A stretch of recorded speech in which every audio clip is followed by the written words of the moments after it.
स्वागत है आपका एनबीएससी न्यूज़ में और मैं हूं आपके साथ दिव्या शेखावत। मेरे साथ मौजूद है ज्योति कंवर जी, जिला संयोजक जयपुर जिला देहात उत्तर महिला मोर्चा से। मैम बहुत स्वागत है आपका। धन्यवाद आपका बहुत बहुत।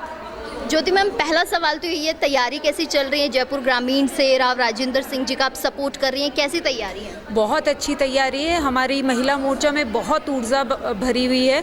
हम डोर टू डोर जा रहे हैं और बहुत अच्छे से कैंपेनिंग कर रहे हैं, एक एक इंसान को टच कर रहे हैं। और 400 पार जैसा हमारा नारा है, तो वाकई में हम 400 पार करके दिखाएंगे।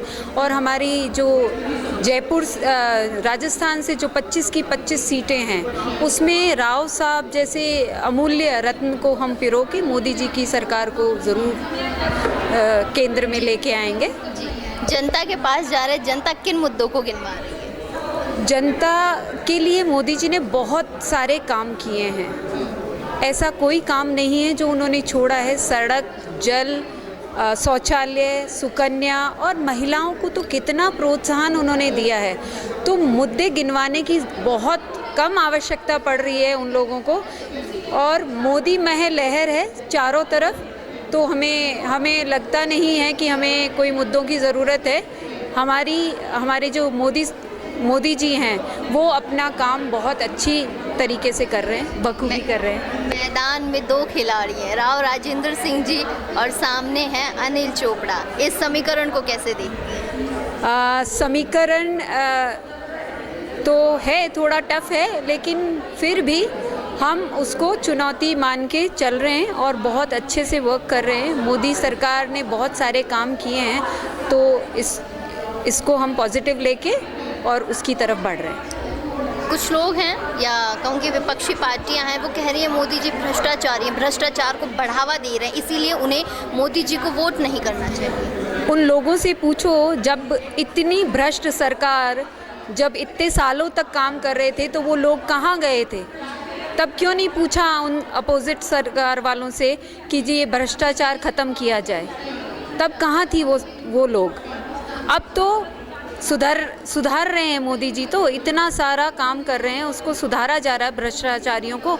और ये तक कहा दिया गया है कि एक भी भ्रष्टाचारी बाहर ना रहे, उन सबको जेलों में बंद करा जाए, चाहे वो पेपर लीक से हो, चाहे महिला अत्याचार से रिलेटेड हो। सभी को अगर जेलें कम पड़ें तो जेलें नहीं बनवाई जाएगी और भ्रष्टाचार बचेगा ही नहीं। एक पक्षियों का ये कहना है कि मैम कि महिला अपराध में राजस्थान नंबर 1 था बीजेपी के कार्यकाल में। इसको लेकर आप क्या कहते हैं, बीइंग ए विमेन? बीजेपी के कार्यकाल में क्यों? राज्य सरकार थी, राज्य सरकार अपना काम ठीक से करती ना, तो फिर कहाँ होता वुमेन्स के लिए? और जब एक नेता बीजेपी का महिला जो है नेता, वही सुरक्षित नहीं समझता अपने आप को, अब भी तो हम काम कर रहे हैं ना महिलाएं, तो अब हमारी सरकार है, तो ऐसा कुछ नहीं है। बीजेपी के सरकार में ऐसा नहीं था कि महिलाओं के ऊपर अत्याचार हो रहा था। वो कांग्रेस के नेताओं के ही आरोपण थे कि हम मर्द हैं। राजस्थान में मर्दों का प्रदेश है, तो ये उन्हीं के स्टेटमेंट थे। महिलाएं बिल्कुल सुरक्षित हैं मोदी सरकार के राज में। 400 पार का नारा लेकर मोदी जी चल रहे हैं, जनता की कैसी भागीदारी है? जनता मोदी सरकार से बहुत खुश है और आगे बढ़ के सहयोग कर रही है। सभी जगह बहुत अच्छे पॉजिटिव रिस्पांस है हमें मिल रहे हैं। और 400 पार तो मतलब 400 पार।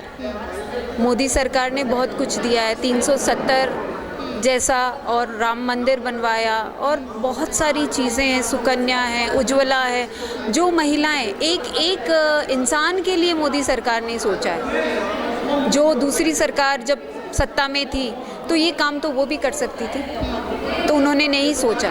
पर मोदी सरकार सभी के लिए सोच के सभी के लिए काम कर रही है। तो जय भाजपा, विजयी भाजपा।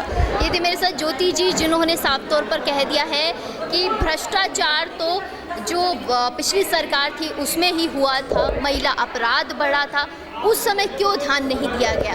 और अब जिन मुद्दों को लेकर राव राजेंद्र सिंह चल रहे हैं, जनता उन्हें प्यार दे रही है, जनता सपोर्ट कर रही है, और कहीं ना कहीं इस बार के चुनाव में बीजेपी का कमल भारी बहुमत के साथ खिलेगा और 25 की 25 लोकसभा सीटें बीजेपी के खाते में जाने वाली हैं।